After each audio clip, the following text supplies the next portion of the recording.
the federal government. It's kind of like a cancer in the free market system in the United States. It just keeps growing and growing and metastasizing and slowing things down. It's just a monster. I'm pretty skeptical about the Musk Ramaswamy Department of Government Efficiency. I think the name is kind of absurd. Governments aren't efficient. And the reason they aren't efficient is that the incentives in the government are different than the private sector. The private sector businesses operate in what? In a profit and loss system. If you make a mess of things, you pay the piper. Now, in the government, that's not the case. As a result, they aren't efficient. They don't make good decisions. That's the reality of what's going to hit Elon Musk and Ramaswamy in the face when they start doing this. They're not running Tesla. To do this kind of stuff, you need heavy hitters that are experts and know what they're doing. And even then, Elon Musk and Vivek Ramaswamy have been selected to head the new Department of Government Efficiency, also known as the DOGE. They are looking to trim government programs and target cuts to government spending. Though DOGE is yet another government department, it's been said that the DOGE would dissolve in 2026 after accomplishing its goals. Based on the social media videos circulating on Musk and Ramaswamy, this program geared to cut government wasteful spending sounds both disruptive and expeditious. Should DOGE dissolve in 2026, this would be the 250th year of America's Declaration of Independence. How ironic is that? So one may ask, can Musk and Ramaswamy, two billionaires, set back the powers of the U.S. government, reducing wasteful spending and increasing efficiency? I'm sure they'll be faced with opposition. So how can DOGE accomplish their goals? Will they privatize the workload being performed by government employees? How many will lose their jobs? To discuss this, I have the man who served as President Ronald Reagan's privatization guru, a professor of applied economics at Johns Hopkins University, Mr. Steve Hanke. Professor Hanke, welcome back to the show, sir. great to be with you, Todd. I'd like to start off by asking you if you were at all surprised that President Trump won the election. No. If you were watching the betting markets like I was watching, it was clear that he not only was leading Harris by a country mile, even in all the swing states, but also the last month before the election, Trump had really come from behind to get a pretty good lead. So he had the momentum, and as I say, the absolute level looked like there was a gap with him being quite a bit ahead of Harris. Well, many believe that government in the United States has gotten out of control, far overreaching, wasting a lot of tax revenue that they collect from hardworking Americans. I want to kind of dive into that today. What's your opinion of that? The government, not only at the state and local level, but the federal government in the United States is much too large. I think it could be shrunk by at least a third less than it is now, and we wouldn't even know the difference. There's a lot of shrinkage could take place. Yeah. So, do you think it's time for that? Do you think we're ready for somebody like President Trump to step in and actually do that, shrink the government? Well, I thought that when I was President Reagan's advisor in the early 1980s, but Reagan, by the time the second term ended, it kind of got things under control, but it's a tough slog. There really is no president that's rolled back the federal government. It's really it's just a monster. And in a way, just to use an analogy, it's kind of like a cancer in the free market system in the United States. it just keeps growing and growing and metastasizing and slowing things down. Well, President Trump's announced a new Department of Government Efficiency. He's selected two billionaires, Elon Musk and Vivek Ramaswamy, who have both volunteered to spearhead the department's initiative to cut government waste. What's the possibility that this will actually happen? Well, let me first start by just the name is kind of a contradiction in terms. Department of Government Efficiency. Well, governments aren't efficient, so I think the name is kind of absurd. And and and the reason that they aren't efficient is that the incentives in the government are different than the private sector. The private sector businesses operate in what? In a profit and loss system that's based on private property. And what are the incentives? Well, if Todd Sachs Realty isn't satisfying clients and doing so efficiently, you're going to end up with negative cash flows, and you'll probably end up going bankrupt. So that's the profit and loss system. If you make a mess of things, you pay the piper, and you pay the cost. Now in the government, that's not the case. If a civil servant or a politician makes a mess of things, there's no reckoning with a balance sheet or an income statement at the end of the year, and nothing happens. So you have all these decisions being made in the public sector where no one gets whacked if they make a bad decision. And so as a result, they aren't efficient. They don't make good decisions because of the incentive structure. It would be the stupidest thing in a private company to give management free reign and say, do whatever you want to do, and it's not going to make any difference in your salary or your pension or anything else. Just to have fun with the stockholders' capital, and no one, there's never going to be an ex post facto evaluation and audit of what you've done at the end of the year to see whether you've had benefits exceeding cost. So that's the kind of system that the government operates in. So it's a very different world, the government, than a private business. So that's the main thing, and that's why private businesses end up being productive. A lot of them do go bankrupt, by the way. Most new startups, for example, they actually fail and never get off the ground. But that's the system, and it's efficient because it's kind of Darwinian, survival of the fittest, basically, and so that's not in the public sector. Now, if you go back to Reagan, who was really the only president who was serious about cutting waste, fraud, and abuse and cutting things back, which is how we started. In 1982, Reagan formed the Grace Commission. Peter Grace was the head of that. And Grace, in January of 1984, filed a big, massive report. I contributed to the thing, of course, because I was on Reagan's Council of Economic Advisors. And the Grace Commission, we had in there 2,500 recommendations to specific things to cut waste, fraud, and abuse. And I can report that those were good recommendations, but the result is very little actually was implemented. So it was a great survey. They had a huge number of first-rate people doing the study, doing the evaluation, coming up with all these 2,500 ways to cut waste, fraud, and abuse.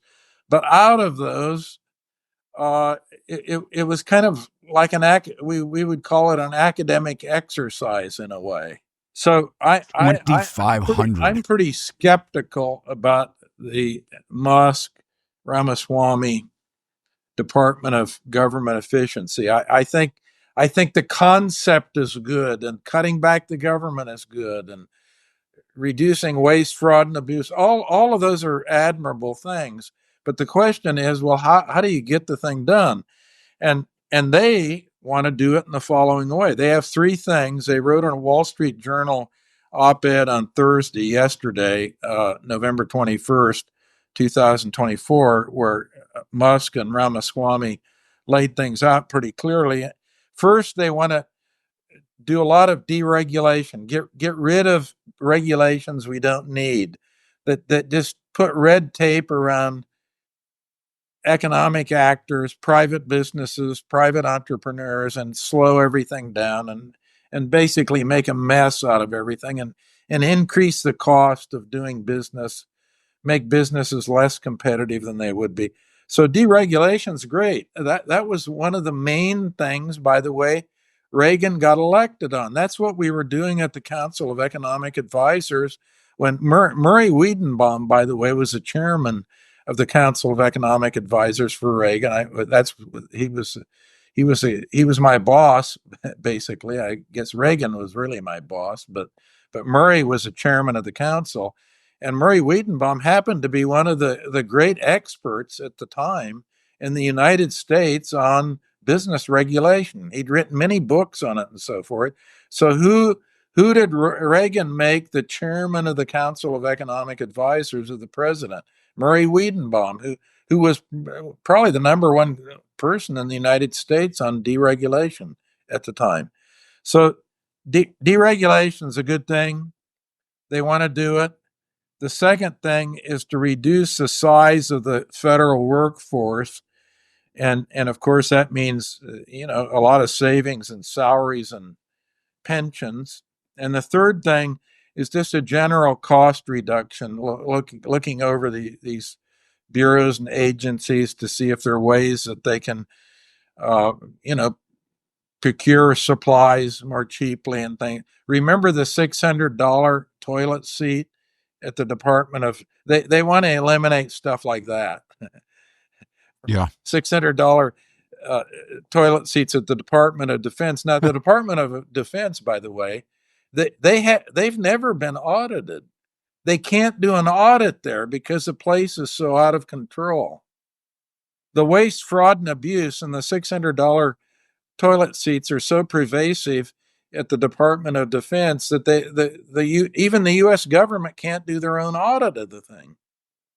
So that's where they want to go. Now, fundamentally, we're talking about, they're looking at government spending as $6.75 trillion a year. That's how much of government spending, $6.75 trillion. And they want to cut $2 trillion. My first reaction when I see that kind of thing is lots of luck, fellas.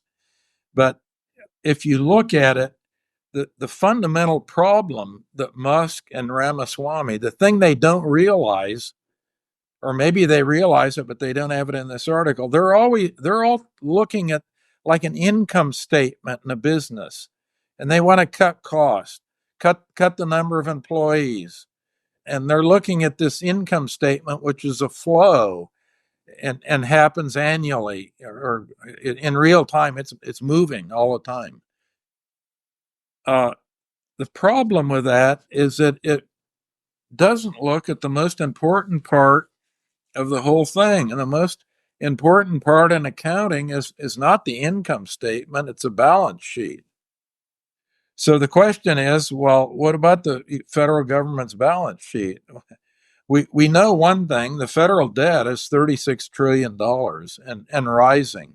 And if what's on the asset side? Well, it happens that the United States owns a tremendous amount of land and oil and gas and mineral resources. And to give some perspective, about 25% of the U.S. surface area is owned by the federal government. So it's a huge amount of real estate. And if you add the state and local ownership of land, that even balloons the thing up further. I know when I looked at this, because I really was Reagan's privatization guru, because he went after the balance sheet, and he said, how do we restructure the balance sheet to make sense. That is, sell, privatize a lot of assets that we own that are surplus, so-called surplus assets, and use the revenues to reduce the federal debt.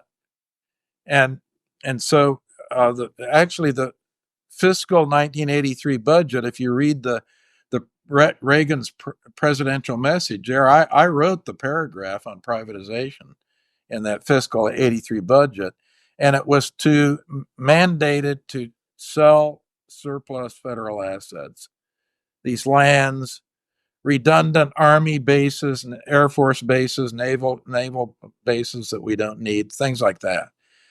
And I can report, unfortunately, very little actually happened. Yeah, I definitely want to dive into that because I know you had some recommendations and there were some executive orders that were made, kind of getting back to, maybe, and I don't want to call it pessimism that you have that they can't accomplish what it is that they would like to do. I mean, reducing, the expenses by $2 trillion, a third almost, does seem a bit, far-reaching. I mean, that would be very disruptive. Number one, a lot of people would lose their jobs. I guess, how could the president actually do this? Could he do that through executive orders, or will he need Congress's approval for these types of actions? Well, it's a combination of things, but both. The answer is both. Now, let me give you an example, just to keep it realistic.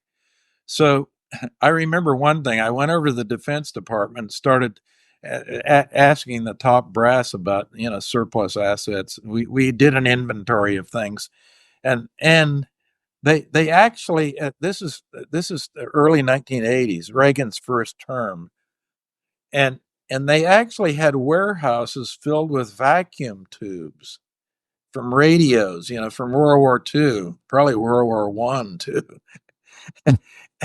and they dug in. They said, Hanke, we don't want to get rid of this stuff. You never know when we might need it. And why?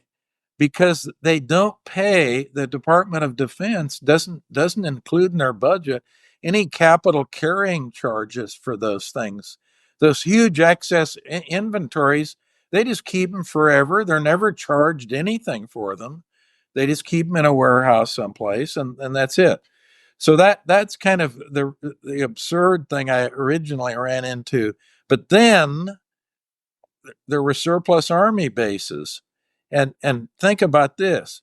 The president says he wants to get rid of some of those, but those all reside in a state, and each state has 2 senators and at least 1 congressman in the congressional district where the base is, and they dig in their heels. They don't want to close the bases. I mean, forget the vacuum tubes. That thing was so absurd. They probably ended up getting rid of the darn things, but I don't know. But originally they resisted. But the Army bases and surplus bases, that's another kettle of fish. And I can tell you that the president, even with an executive order, is running into a buzzsaw on Capitol Hill when you want to shut one of those things down. So that's what you're dealing with. That's the reality of what's going to hit Elon Musk and Ramaswamy in the face when they start doing this. They're not running Tesla or SpaceX where they or X where they can just go in and can a bunch of people. It doesn't work that way. I'm not pessimistic. I'm just skeptical. I'm a realist. I wish them all the best. I hope they can do this. I hope they can even do a little of this. In Hanke's Book of Rules, when these reforms come, the first thing, I have 10 items in my Book of Rules, but the first one is, for quality policies, you need quality people.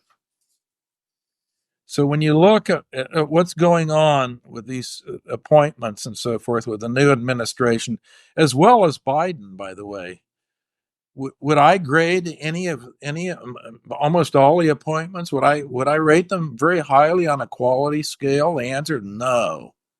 And we see the same thing happening with Trump with these appointments.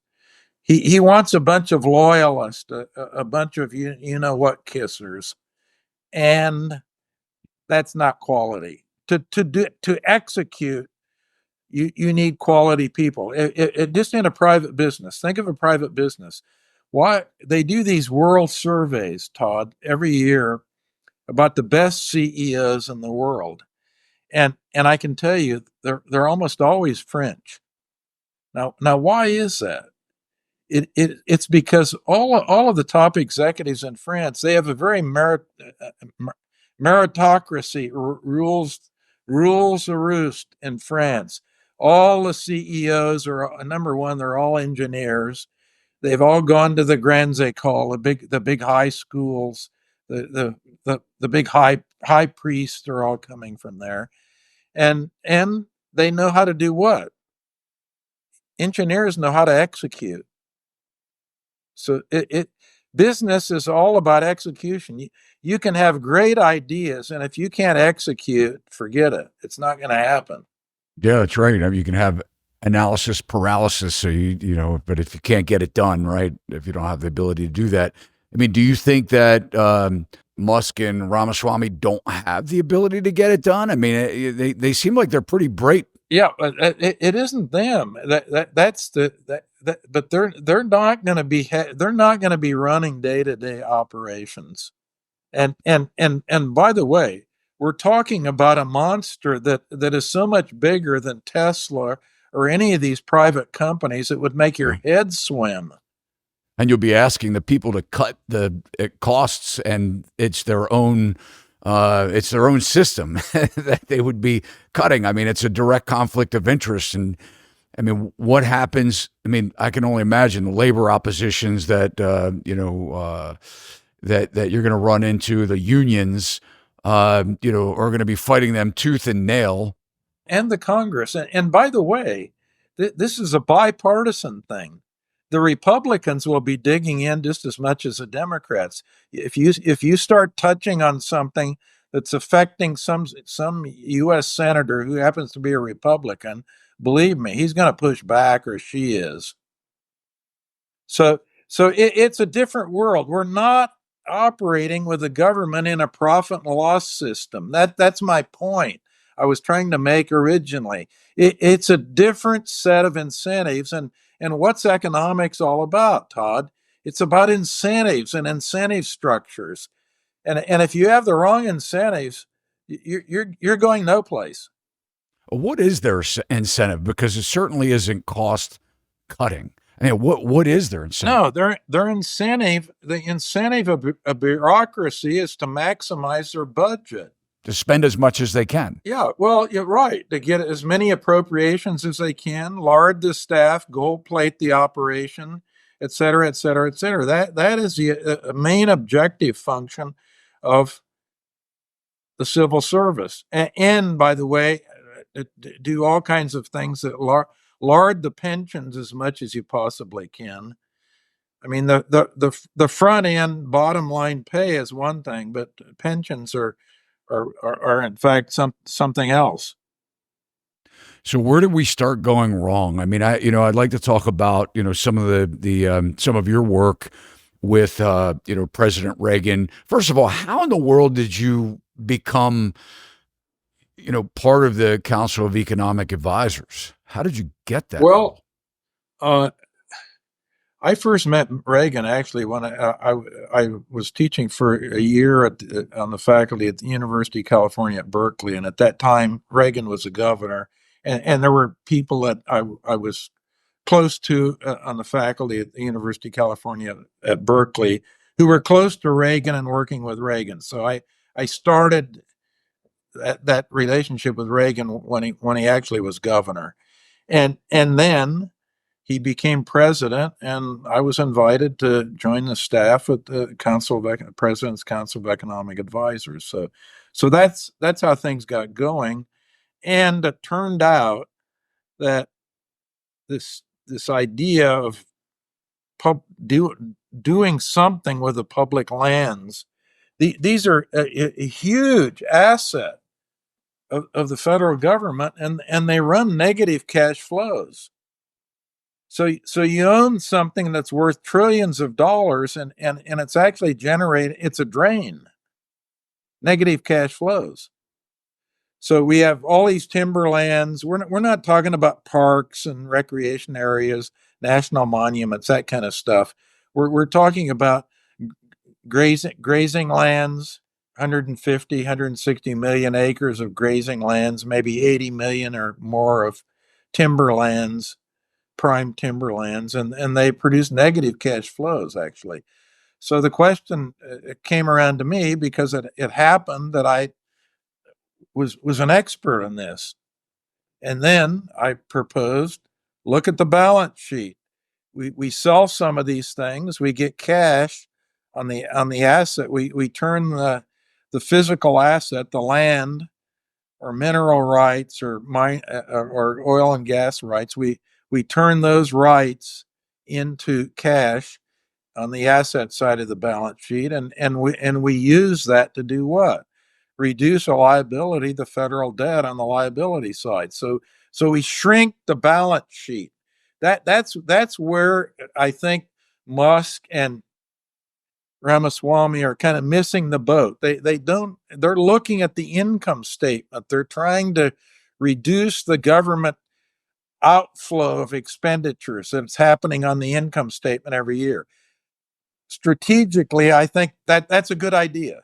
There's no problem with that. But they're missing the elephant in the room, and that is you want to shrink the balance sheet of the federal government, and you do it just as I explained. So Reagan said, well, okay, fine, Hanke, to develop some program to actually allow us to get rid of some of these assets. So I did, and I gave a speech, a notable speech in Reno, Nevada, a group of important Western ranchers that were meeting, and the speech was eventually called "Privatize Those Lands." It was actually published in Reason magazine, I think in 1982. I can't remember for sure when it was, but at any rate, I gave my speech, which I always do, to Mrs. Hanke to read before I gave it, and she said, "Oh, you've got a clunky language in here. You're talking about getting rid of these government-owned surplus lands and everything."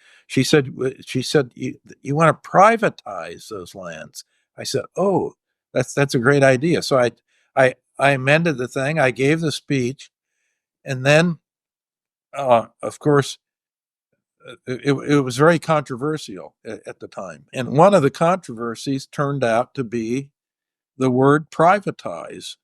And the critics said, well, Hanke's using a word that's not even in the English language. It's not in the Webster's dictionary, which it wasn't. And it wasn't, we discovered, because Mrs. Hanke, who happens to be French, gave me the word, and it's a French word.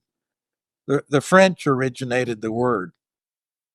So as a result of all this, among other things, after I left the President's Council of Economic Advisors, Mrs. Hanke and I lobbied to get the word privatize in Webster's dictionary, which we did. And 1983 is the first time in Webster's Collegiate Dictionary that word appears, and that's the source of the word is Mrs. Hanke, actually.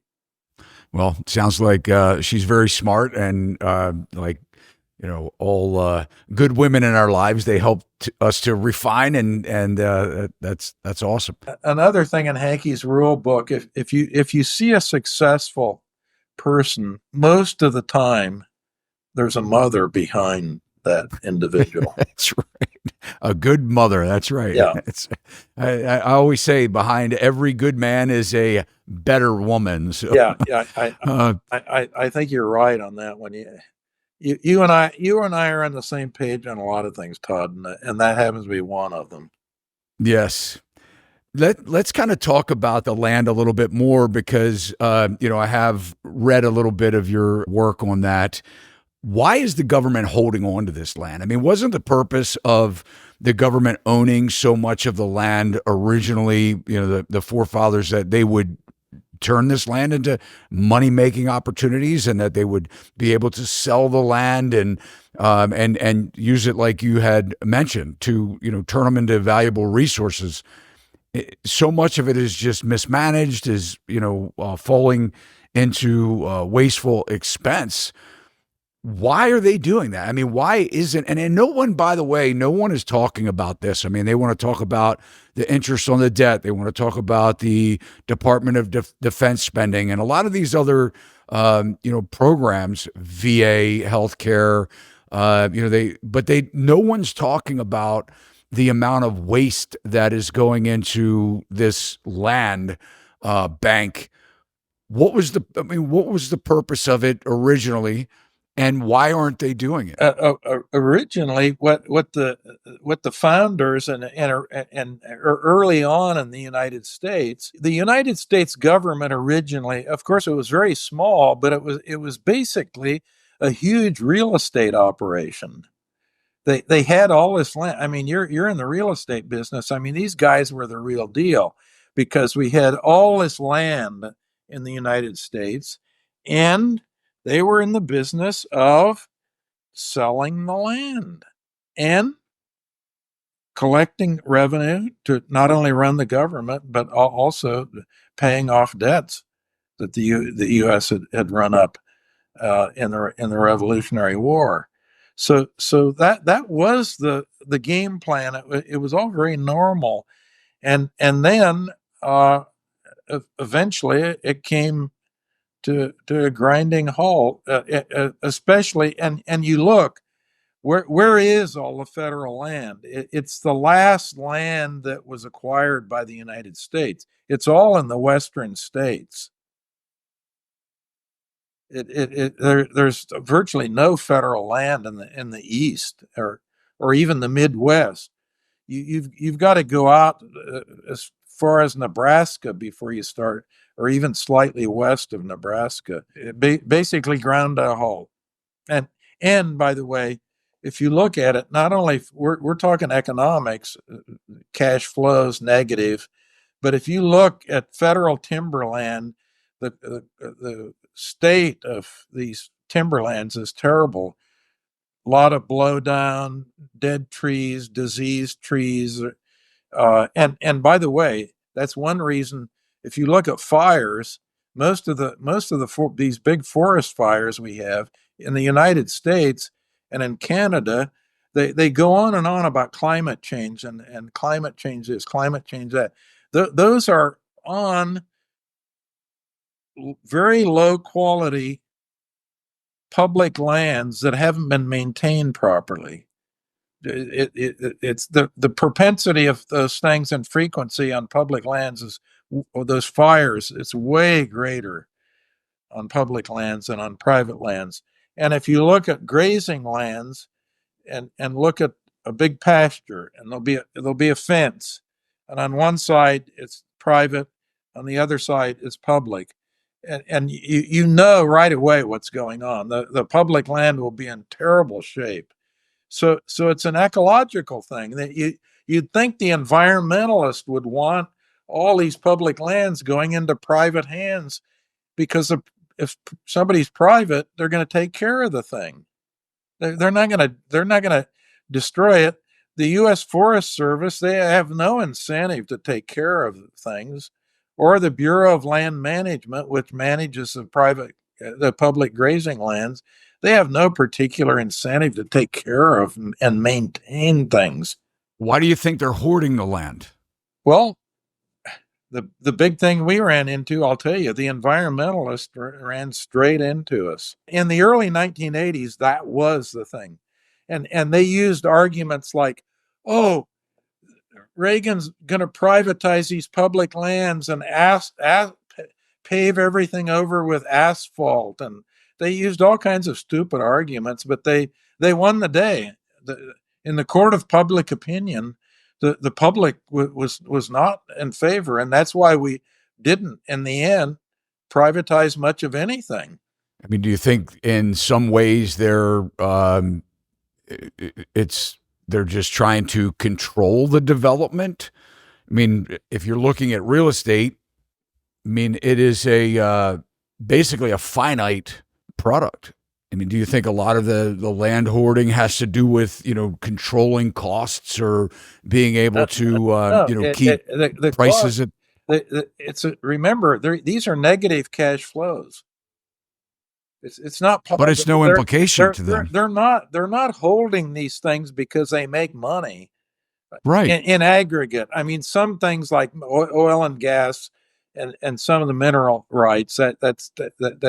But even if you throw all of those together, everything together, But they would keep them anyway. it loses money. And I mean, wouldn't they keep them anyway? If they sold the land off, they would still, in a lot of ways, keep the gas and mineral rights, right? I mean, well, no, yeah, they could do that. They could sell the surface rights, but keep the oil and gas and mineral rights. But here's what I proposed. It gets kind of complicated, but to give of what we're talking about, I said that they should put a rule, and the rule would be for all federal assets that they would have to meet a minimum real rate of return. And if they didn't meet that minimum, and I had 10%, if the asset wasn't generating a 10% real rate of return every year, it would automatically go on the auction block. It wouldn't be worth the federal government keeping the thing. So that was Hanke's rule. So if you had that, believe me, all these things would end up being privatized. They'd go off the federal balance sheet. The federal balance sheet would shrink. The government the government would shrink in that sense. That's one way to shrink the federal government, shrink the things that they own that aren't meeting a target rate of return. yeah, that sounds responsible to me. I mean, that's accountability. It's so amazing that no one's talking about this. You have such a big liability, what some would look at as an asset, but a liability at that. So how valuable is an asset that outweighs its, ability to cash flow? And on any, like you said, a business balance sheet, that would be bankruptcy. But there has been, really nothing that has been, applying pressure to, like what you're saying. If you can't take this land and turn it into a money making proposition, then you don't deserve having it, and it should be on the auction block. I completely agree. Is there a downside to it though? Is there something that I'm not seeing to where, there would be a downside? The hypothetical downside that is not true. The lie that the public was fed is that somehow all these natural resources, these grazing lands and timber. By the way, the only thing Reagan ever in my program ever proposed privatizing were commercial grazing lands that are being grazed on right now, and the public owns, and they're leased out to ranchers, or commercial timberlands. It was all commercial property, all commercial. We weren't talking about any parks, national monument, all of that stuff. Forget it. It was not in the picture. But the environmentalists at the time made the argument that if these lands went into private hands, it would be an environmental catastrophe. Without any evidence whatsoever that would reveal that the public lands, from an environmental point of view, as I mentioned earlier, are in a lot worse shape. The quality of timberlands is way worse on public and the U.S. Forest Service lands than at Weyerhaeuser or any private lands that have forestry. And the same with grazing lands. It's blatant. You can see it in photographs. You don't have to have some scientific study. You can see it with the naked eye. But they got by with the lie. They get by with a lot of lies. I mean, we're told now every summer when we have forest fires that this is all due to climate change. This is BS of the highest order. It's due to very low quality timber that's diseased, got a lot of blowdown, has never been clear cut, has never been harvested. It's a complete mess, and basically a fire trap just waiting to blow up, which of course it does all the time, relative to what goes on in private lands. Forest lands, you do not see the frequency of fires. You know, I understand, but I'm still having trouble with it because, when you look at the argument and, because the government has such power that by selling the land, that would be a destruction to our environment when they regulate us landowners anyway. So, they still have all of these, rules and policies in place that prevent you from actually doing what you want with your land. But I guess what you're saying is it's much easier for them to get money for their programs, whatever they are, when you're doing it in the good faith or good, favor of saving the planet. I mean, it's no one wants to stand up against that. When they say, Todd, you're having problems with this because you're being logical and factual and a realist. So you're going to have problems with this. That's why Musk and Ramaswamy are going to have a lot of problems getting their head around what's going on. Let me give you an example. Let's get very concrete. So after I left the President's Council of Economic Advisors in the Reagan administration, it was known that I was an expert on this topic and more or less a guru on privatization. And it turns out that there's an Indian tribe in Oregon, the Siletz Indian tribe, that had most of the reservation is actually timberland, and it's a tribe. So the tribal rules are that the Bureau of Indian Affairs essentially manages the reservation, and they require the timber lands to be harvested, as does the U.S. Forest Service. That means you can't clear cut the timber and replant it. You got to, one tree at a time, kind of a completely nonsensical harvesting rule that the Forest Service has. So the tribe contacted me, and I acted as a consultant for them because they wanted to privatize the whole reservation. This is an Indian reservation that most of the land was old growth forest. And they wanted to privatize it. Why? Because they wanted to clear cut the trees in a systematic way and replant them and be harvesting these things just like a farm would. You plant the corn every year, you harvest the corn, you plant next year. That's the timber, the duration of planting. Of course, you don't cut a tree every year and replant every year. You have to let them grow to maturity. So so so I did the study, and of course the value of this reservation skyrocketed if it would have been privatized rather than being a reservation. So they wanted to go with it. So we went down to Washington D.C., did all the lobbying and everything. H.W. Bush, a Republican, was president then. This thing hit a stone wall. And why did it hit a stone wall? You'd think Bush, a Republican, would have been all in favor of this. The Indians are coming in. They say, we want to privatize this thing. And the Bureau of Indian Affairs and the Department of Interior and U.S. Forest Service put up a stone wall. Now, why? Because they didn't want to set a precedent, because they said, oh, the Siletz is a small tribe, small reservation. They said, if they do it, that might get into other Indian tribes' heads, and they'll start wanting to privatize their reservations. And that was the end of it. And right. And you had some of the big tribes, by the way, in Arizona lobbying against it. They didn't want it. We might actually have free market in timbering.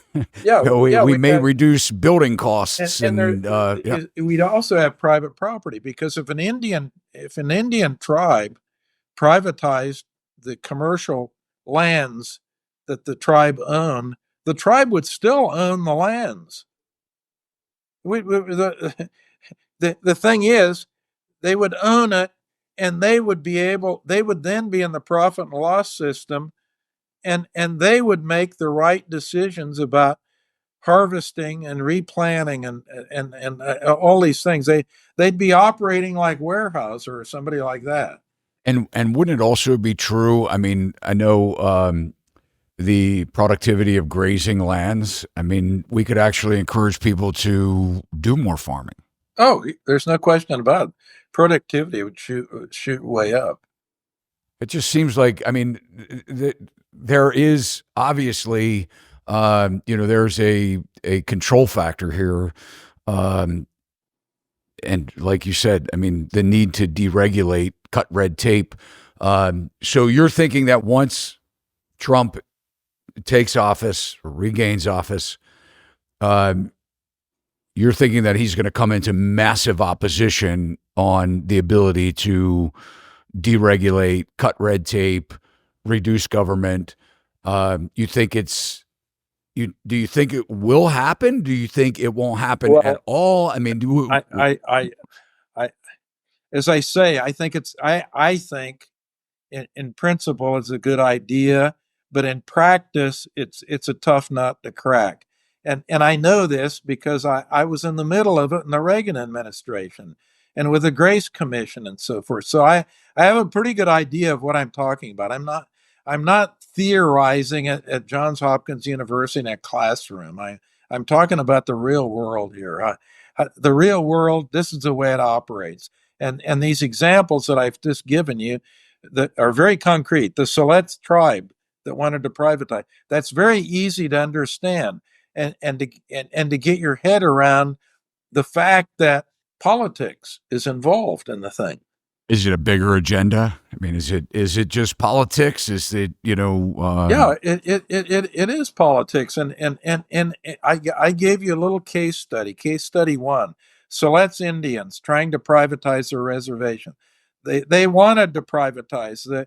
The tribal council, which I met with many times, voted to do it.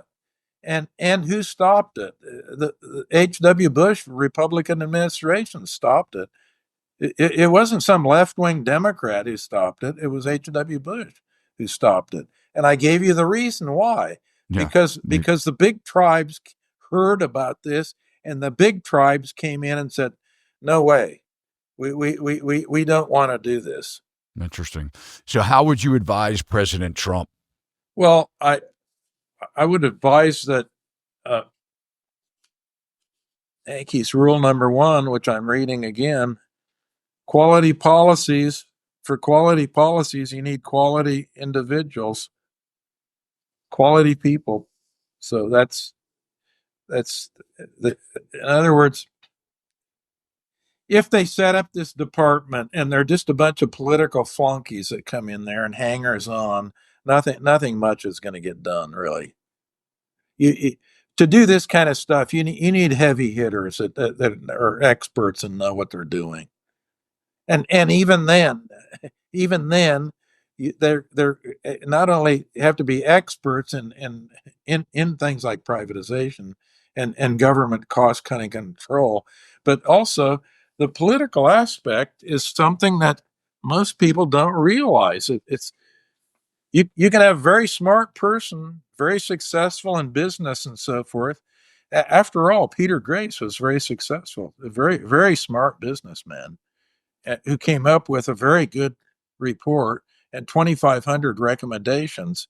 And what happened? Well, I think if you went through the 2,500, you'd find very few that were implemented or anything that made much of an impact. So do you have any? So what you're saying with President Trump is that he needs to select the right people in order to accomplish this cost cutting or, getting rid of the waste, fraud, and abuse in the government. But you're not thinking that because they're business people that Musk or Ramaswamy are the ones to do it. who would you recommend? I mean, who would he get to do it? Yeah, now we're really getting out in the weeds. I don't have any particular recommendations, but the kind of people who can do this are not necessarily business people, by the way. All businessmen think they can go in and clean something up right away in Washington. This is just a joke. Most businessmen are clueless about how political economy actually runs and how governments operate. It's just not like running a business. That's all I can say. Is it dangerous for these individuals to do something like this? Well, I don't know if it's dangerous. I don't know that there would be assassination squads or anything like that. But it might be very frustrating. You got to know how to play the game, and the game I'm saying, and the incentives are and institutions are very much different in the public sector than they are in the private sector.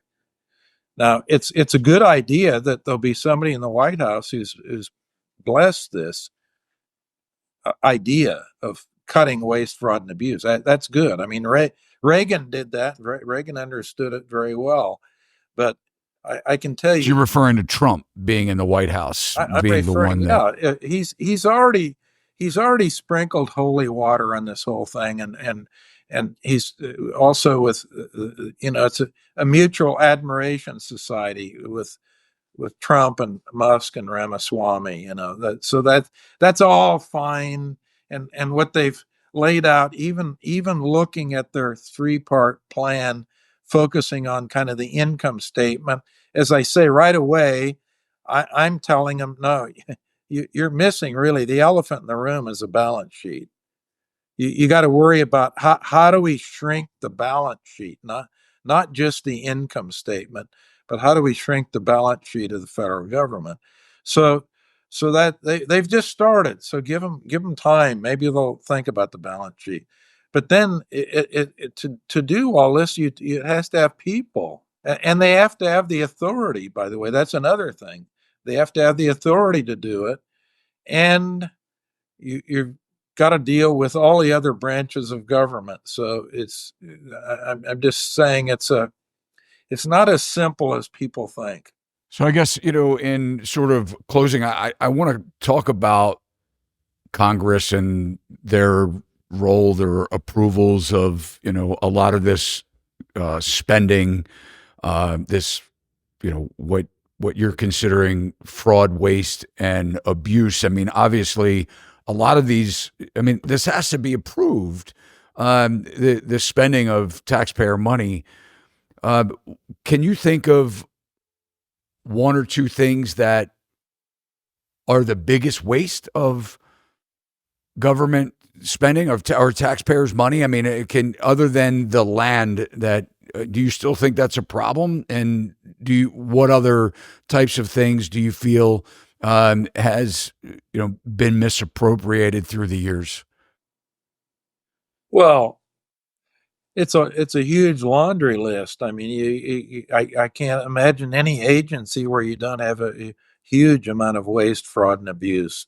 It's just the nature of the beast. But uh, focusing on these assets is, I think, a very important thing to do, and get in a big privatization program. Get rid of as many of these commercial assets the government owns as possible. And by the way, since you're in the real estate business, this we're talking about real estate. This is a real estate business.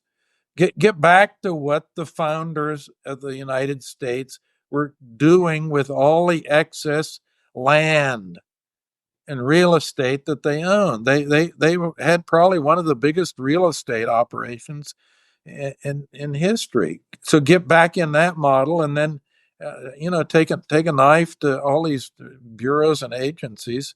But again, there's a lot of let's put it this way: there's so much low hanging fruit that is pretty easy to spot it. The problem is cutting the fruit from the vine.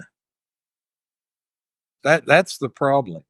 And I'm saying It's just not as obvious as if you're running a private business. If you spot that and you're the CEO, you just do it. Yeah, well, I've seen quite a bit of waste myself. I mean, being in the real estate industry and in the building industry, I mean, I can tell you how frustrating it has been, dealing with Department of Zoning and permitting and, getting things approved and variances and, special exceptions. And they make it such a grueling process. And I always said, I can remember being in Baltimore City one time and a situation where I had an inspection that had failed. And in Baltimore City, you have to actually go downtown again to reapply for a new inspection. You didn't just call them up, you had to actually go into the permitting office. And I can remember one time I spent over 4 hours in this department. And it was absolutely crazy. And I could bore people with the entire story, but I thought to myself, man, if they would privatize this workload that the government is doing, that is so disincentivized to actually help people and be expedient and efficient and help somebody that's trying to provide decent housing for people at affordable costs.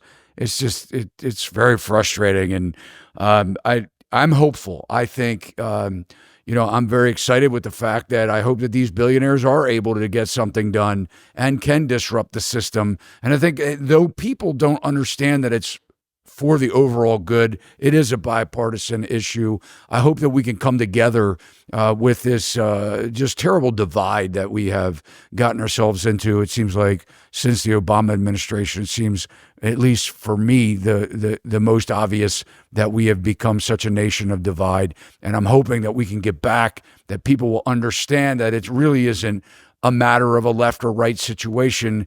It's what's good for everyone, and that we can get some incentive back in America again. So you see these regulations. By the way, you pointed out the building inspectors. So let me give you. I like to keep things concrete. So this is a good example right here in Baltimore, because I'm in Baltimore too, right down the road from you, and so.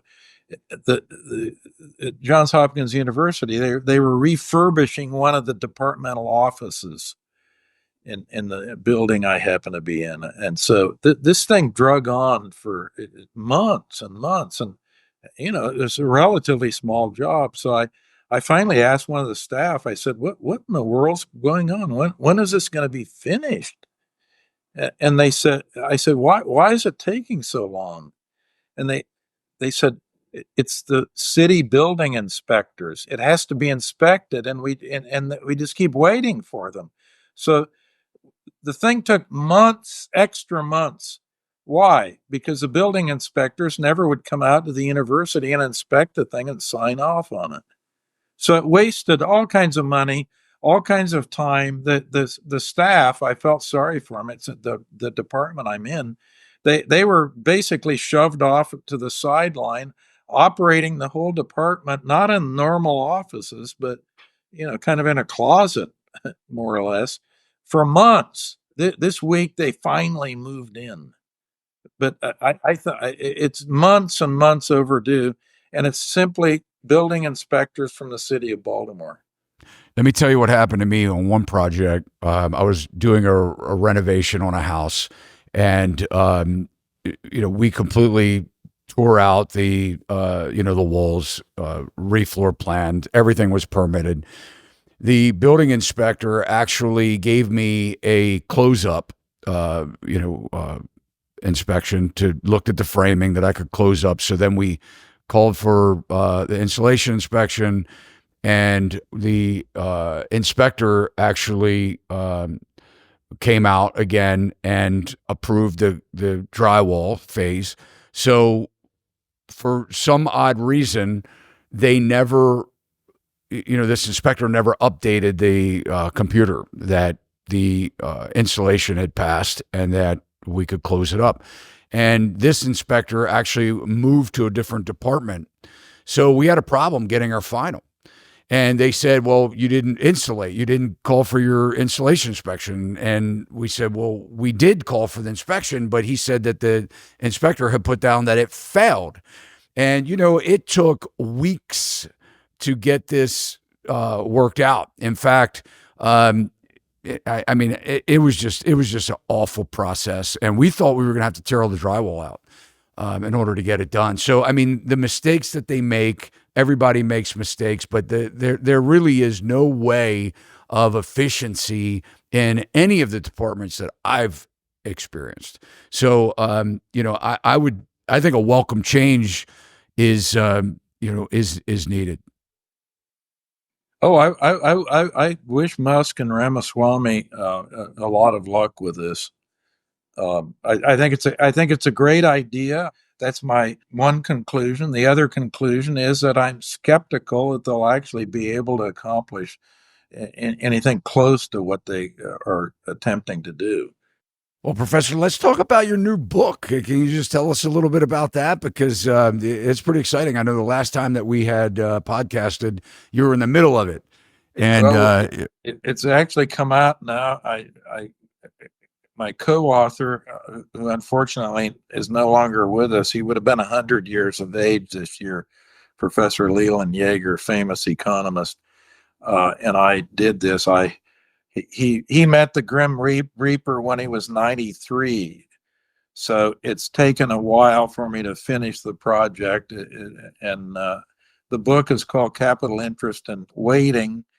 And if you want to find out anything about interest rates, how they work, how it works in the system, and so forth, it's all in there. The big takeaway of the book is that we developed the idea, which kind of a seed of it has been around for 150 years or so, but the seed is waiting as a factor of production. That's an input into the production process.